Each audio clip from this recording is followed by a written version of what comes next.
절박하다는 그런 이야기를 사람들은 합니다. 그리고 그 마음 가운데 이 절실함이 있다라는 그러한 이야기를 해요.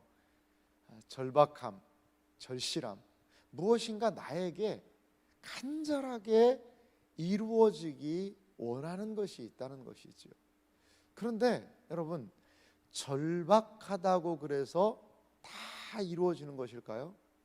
그건 아닌 것 같아요. 아무리 내가 절박하고 아무리 내가 이 절실함을 가지고 있다 그래도요, 그게 다 이루어지지는 않는 것 같아요. 제가 그 야구에 관련된 다큐멘터리를 하나 봤어요. 그랬더니 우리가 보통 이제 뭐 야구 선수들이 야구 하는구나라고 알겠지만 그 1군이 있고요, 2군이 있더라고요. 그리고 그 1, 2군과 2군도 들지 못한 또 이제 육성 선수라는 그런 사람들도 있고요. 그리고 또 어떤 사람도 있냐면 그럼 프로 팀에 들어가지 못한 이 독립야구단이라는 데도 있어요. 그러니까 이 독립야구단이라는 이 사람들은요, 어떻게든지 프로 육선 선수라도 들어가고 싶은데 그 절박함들이 있더라고요. 그래가지고 그 절박함을 가지고 프로에 들어갔는데 이 사람들이 그러면 막 2군, 1군 가가지고 막 열심히 하는 모습 보여주면 좋은데 또 그게 안 되는 거예요. 그 절박함을 가지고 있는데도 실력의 차이가 나기도 하고요, 여러 가지 부분에서 어려움이 있어서 중간에 야구를 포기하는 사람들 많고요. 그러니까 절박함은 있지요. 절박함은 간절하죠. 그런데 그러다 보니까 또 부상을 당하기도 하고요. 여러분, 절박함이 모든 것을 해결해 주는 것은 아닙니다. 그리고 그럼 어떻게 해야 되냐는 것이죠. 오늘 이 두 절박한 사람이 오늘 성경 본문에 등장을 하거든요. 그것은 이 야이로라는 12살 된 외딸, 무남동녀 외딸이 있었던 것 같아요. 이 딸 하나 있는 거예요. 근데 그 딸이 죽어가요. 그래서 이 야이로라는 사람이 예수님한테 자기 집에 가기를 청하는 그 장면이 등장을 합니다. 41절이죠. 이에 회당장인 야이로라 하는 사람이 와서 예수의 발 아래에 엎드려 자기 집에 오시기를 간구하니 이는 자기에게 12살 된 외딸이 있어 죽어가미러라. 이러한 절박함이 이 아버지에게 있었고요. 그래서 예수님을 청하여서 예수님이 가시게 되었다는 것이죠. 그런데요, 이 야이로라는 회당장의 집으로 갈 때에 또 하나의 사건이 발생을 합니다. 이 43절부터인데요. 이에 12해를 혈루증으로 앓는 중에 아무에게도 고침을 받지 못하던 여자가, 이 혈루병이라는 것은 피가 밖으로 유출되는 그러한 일과 연결이 된 것 같아요. 유출병과도 연결이 되는데요, 이 레위기에 보면 몸에서 어떤 것들이 유출이 되는 그러한 질병들은 부정한 것으로 봤어요. 그 몸에서 뭐 피든지 여러 가지 피부병이 생겨서 거기에서 고름이든지 이런 것들이 무엇인가 유출되는 사람과 접촉을 하게 되면요, 그 사람은 부정한 사람이 되었어요. 그러니까 자기 자신만 부정한 게 아니라 다른 사람들도 부정하게 하는 거죠. 이 이스라엘 사회의 중요한 하나의 근간 중에 하나는요, 부정과 정함, 이게 그 사회의 중요한 근간이에요. 그래서 무엇인가를 만지면 부정해지고요, 거기에서 다시 정결하게 되기 위해서 해야 되는 일들이 있고요. 그래서 이스라엘 사회를 구성하는 중요한 키워드 중에 하나가 부정, 정결, 그 부분에 대한 이야기라는 거죠. 어떻게 정결하게 될 수 있을 것인가, 부정한 상태에서 정결하게 될 것인가가 그들에게 있어서 삶의 중요한 생각 중이고 의식 중에 하나였어요. 이걸 정결법이라고 이야기를 합니다. 음식도요, 그래서 부정한 음식이 있고 정결한 음식이 있어요. 음식도 구별을 해요. 그러니까 이스라엘 백성들의 생각은 정결, 거룩함이라는 것은 무엇인가를 먹는 것, 만지는 것, 무엇인가의 접촉에 의해서 이루어질 수 있다고 보는 거죠.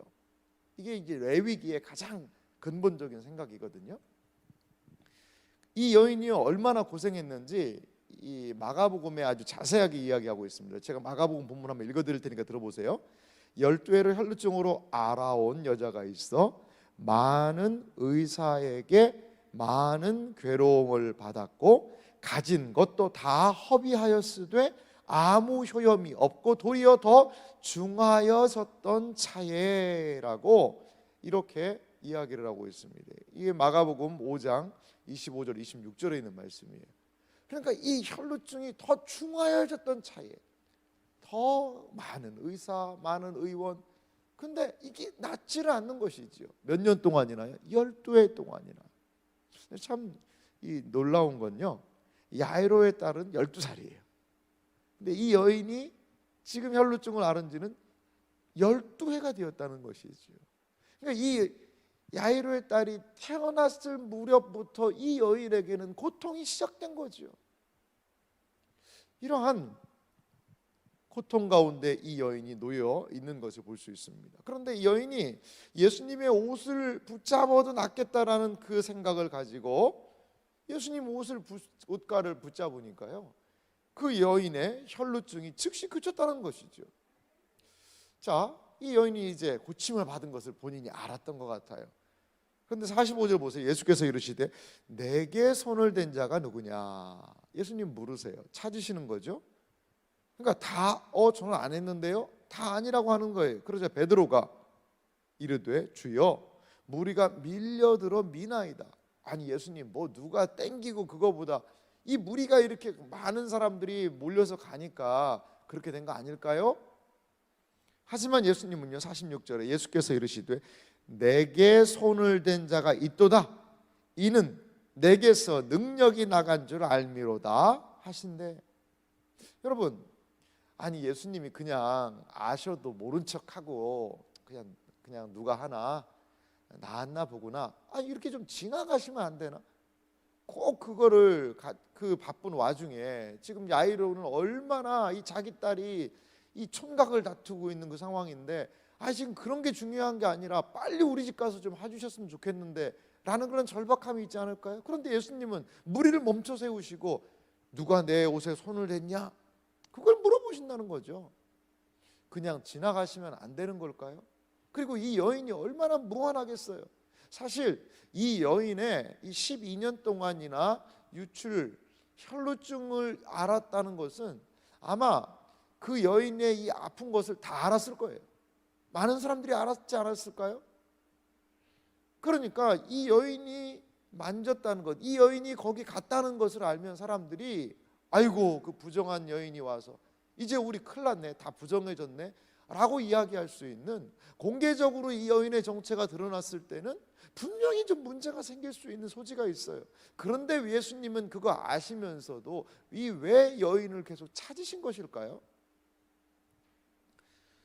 47절에 여자가 이렇게 얘기합니다. 여자가 이르되, 여자가 스스로 숨기지 못할 줄 알고 떨며 나와 엎드리어 그 손댄 이유와 곧 나은 것을 모든 사람 앞에서 말하니. 여러분, 예수님이 여인을 찾으신 이유는요, 첫 번째는요, 모든 사람에게 자신의 나은 것을 알리기 위한 것 같아요. 많은 사람들이 이 12년 동안에 그 중한 병을 가지고 고생했던 이 여인, 가산을 모두 탕진해 가지고 더 위중해졌던 그 여인이 나았다는 것, 누구 때문에요? 예수님 때문에 나았다는 것을 그 현장에서 알린 것이지요.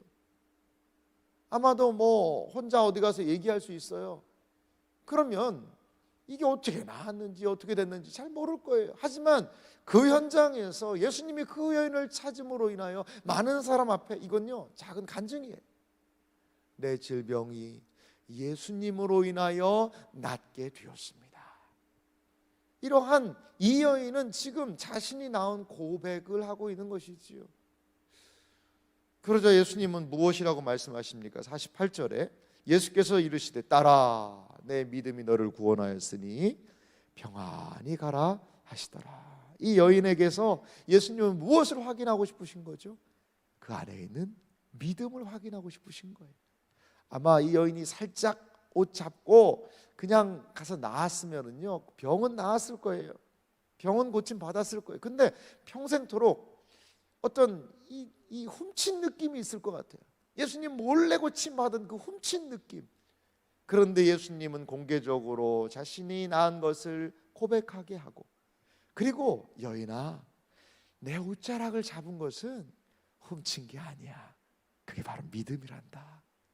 너의 간절한 그 예수님의 옷자락을 손에 잡기만 해도 낫겠다라는 그것이 믿음이란다 라고 그 여인의 마음 가운데 있는 그 갈급함의 실체를 알려주신 것이지요. 누가복음에서 믿음은 무엇인지 아세요? 이 믿음, 피스티스라는 이 단어의 의미는 무엇이냐? 자신의 힘으로 해결할 수 없는 것, 내 능력의 한계치에 다다른 것, 아무리 노력해도 되지 않는 것을 다른 존재에 의존하는 것이 믿음이에요. 믿음이에요. 나는 할 수 없거든요. 12년 동안 해봤잖아요. 모든 돈을 거기다 쏟아 부었잖아요. 안 되는 거예요. 안 되는 거예요. 우리의 한계에 부딪힐 때가 많아요. 이 땅을 살아갈 때 우리의 인생의 한계치들을 만난다는 거죠. 아무리 내가 노력을 하고 해도 안 되는 것들 어떡하겠어요? 포기할 수밖에 없는 것이 있지요. 그런데 오늘 이 여인은 거기에서 많은 사람들이 주저앉고 포기할 때에도 주님께로 나아갔다는 것이지요. 이것을 예수님께서는 그것은 너희의 믿음이야 라고 그 여인의 이 믿음을 말씀해 주셨고, 이제 그 공동체는 이 여인이 그 질병에서 노임을 받았고 주님에 대한 믿음으로 반응했다는 것을 알게 되었다는 것이지요. 이제 회당장 야이로의 집에서 49절에 보니까요, 아직 말씀하실 때 이 여인과의 이야기가 끝나지도 않았는데요, 어떤 일이 벌어지죠? 회당장의 집에서 사람이 와서 말하되 당신의 딸 죽었습니다.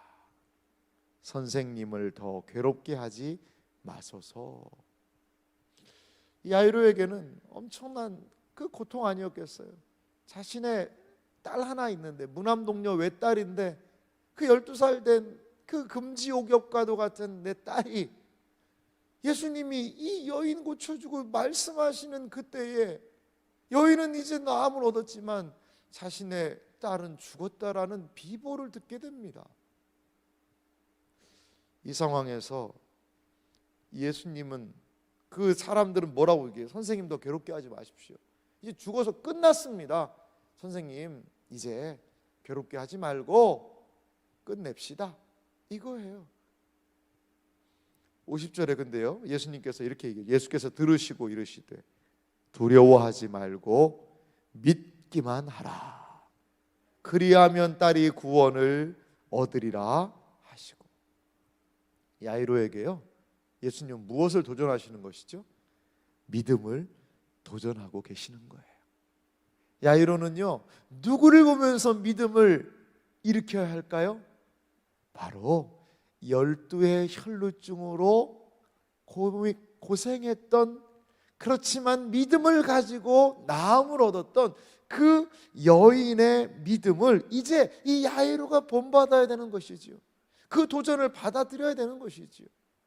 어쩌면 12회를 혈루증으로 앓고 고민하다가 나았던 이 여인의 이 모습은요, 이 야이로라는 이 사람에게 도전했을 것 같아요. 무엇을? 믿음을. 아, 그렇구나. 주님의 옷가에라도 손을 댔을 때 이분 이 예수님 선생님을 통하여 고침을 받을 수가 있구나. 비록 내 딸이 죽었지만 주님께서 말씀하시니 주님께서 하실 것이다. 그것에 대한 믿음을, 믿음의 교훈을, 믿음의 도전을 야이로는 받았던 것 같아요. 그래서 51절에 그 집에 이르러라고 이야기를 합니다. 집에 갔고 이 아이가 죽어서 많은 사람들이 울고, 이 곡하는 사람들, 우는 사람들이 그렇게 울고 있는 상황에서도 이 아이가 죽은 것이 아니라 잔다라고 이야기하며 그 여자아이를 일으켜서 살리시는 놀라운 능력을 보여주고 계십니다. 이 여인은 12살 먹은 이 여자아이는 누구의 믿음으로 살아나게 된 걸까요? 아버지의 믿음으로 살아나게 된 거예요. 그 딸에 대한 간절한 사랑을 가지고 예수님께 찾아갔던 이 아비의 믿음으로 이 아이는 살아날 수 있었어요. 12해를 혈루증으로 앓았던 이 여인은 예수님의 옷가에 그 손만 대도 낫겠다는 그 믿음을 때문에 그 병에서 노임을 얻게 되었다는 것이죠. 많은 사람들이 이 여인과 접촉하면 부정하게 돼요. 하지만 그 여인의 믿음으로 예수님과 접촉할 때 예수님이 오염된 것이 아니라 오히려 예수님의 능력이 그 여인 속으로 들어가서 그가 낫게 되는 일들이 있었다는 것이지. 그 당시에 시체를 만지면요 부정해져요. 시체를 만지면 부정해지는 사람이 되는데 예수님은 그 아이의 시체를 만짐으로 인하여 부정해진 것이 아니라 예수님의 능력이 그 속에 들어가 그 아이가 살아나게 되었다는 것이지. 예수님은요 그 당시 사람들이 생각했던 그 사고, 부정해지는 것, 이렇게 되면 부정해지는 것, 오히려 그것에 대하여서 그 경계를 넘어서서 주님의 능력을 지금 보여주고 계신다는 것이지요. 그 사람들의 생각은 항상 부정과 정결, 거룩과 불결이라는 그 생각을 계속하며 살아가는 그 유대인들을 향해 예수님께서는 그분의 능력으로 예수님이 오염되지 않으시고 부정해지지 않으시고 오히려 예수님의 능력으로 그 부정들을 정결하게 죽음을 생명으로 바꾸시는 놀라운 은혜의 역사를 지금 보여주고 계신다는 것이지요. 이것은요 예수님 안에 새로운 시대가 도래했다는 것을 보여줍니다. 더 이상 구약의 구습에 얽매여 있을 수 없다는 거예요. 그래서 이 정결법에 묶여있던 그들을 향하여 예수님은 시체에도 부정한 여인과의 접촉에도 마다하지 않으셨던 것을 볼 수 있습니다. 사도행전 10장에 보면 베드로에게요 이 짐승들을 잡아먹으라라고 보자기를 보여주세요. 아니 그런 건 난 먹을 수 없습니다. 저 유대인입니다 라고 얘기했지만 내가 깨끗하게 하는 것을 네가 부정하다 이야기하지 말아라. 예수님 안에 새 시대가 도래한 것입니다. 이것이 바로 하나님의 나라가 역사함을 지금 예수님께서는 보여주고 계시다는 것입니다. 우리에게 이러한 믿음이 필요합니다. 믿음은 하나님의 능력을 경험하게 하는 그러한 은혜의 수단임을 여러분 기억하시기 바랍니다. 믿음의 손을 내밀어 하나님 아버지의 온갖 좋은 것들을 경험할 수 있다는 것을 기억하고 예수님 안에, 예수님의 은혜 안에, 그 능력 안에 온갖 풍성한 삶이 있다는 것을 기억하며 그분을 의지하고 믿음으로 나아가는 그러한 복된 생애와 삶이 되시기를 주님의 이름으로 축원합니다. 기도하겠습니다.